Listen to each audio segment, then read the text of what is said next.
নমস্কার, সুন্দরবনের রান্নাঘরে সবাইকে স্বাগত। আজ আমি নিয়ে চলে এসেছি শালুক ফুলের একটা দারুণ রেসিপি। তাহলে চলো শুরু করা যাক।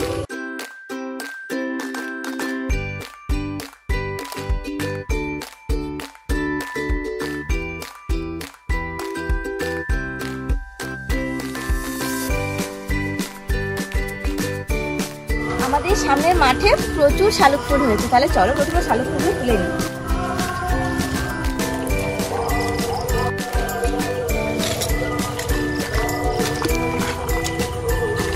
মাঠে অনেকটা জল হয়ে গেছে, এই মাঠে আমরা আম মাখা করে খেয়েছি।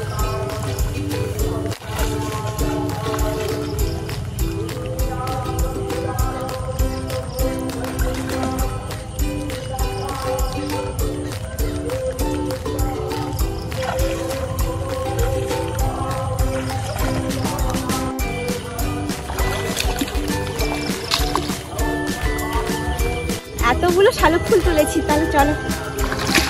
এখানে সাদা আর নীল দু রকমের শাপলা আছে, তো তোমাদের এখানে কোনটা বেশি ভালো লাগে দেখতে তা কমেন্ট করে জানাও। এবার এই শাপলাগুলো পরিষ্কার করে ধুয়ে নেব। আমরা এই শালুক ফুলগুলো নিয়ে খুব সুন্দর সুন্দর মালা গাঁথতাম।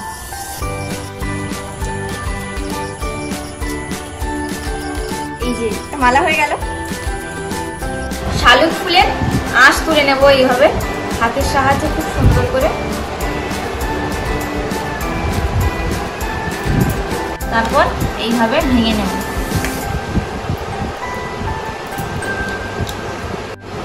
এইভাবে আমি সবগুলো কেটে নিয়েছি। ফুলগুলো আলাদা করে রেখে দেব। এইভাবে আমি সবগুলো কেটে নিয়েছি। এবার চলো রান্না করব। এবার কড়া বসিয়ে তাতে সরিষার তেল দিয়ে দেবো প্রয়োজন মতো।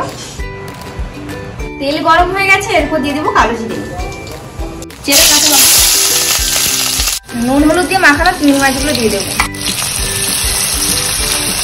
চিংড়ি মাছটা ভাজা হয়ে গেছে, এর উপর দিয়ে দেবো কেটে রাখা শালুকগুলো।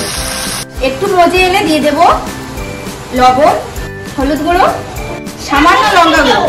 এবার একসাথে সবকিছু নেড়ে নেব। এবার ঢাকা দিয়ে দেবো, আর রান্নাটা ঢাকা দিয়েই করতে হবে, আর জল দেওয়ার প্রয়োজন নেই।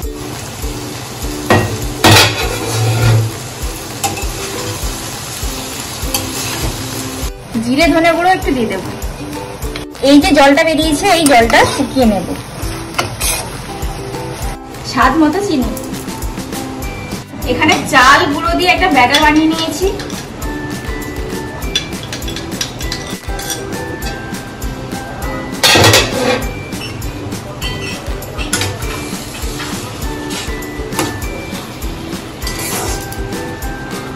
এটা আবার দিয়ে দেবো এরকম।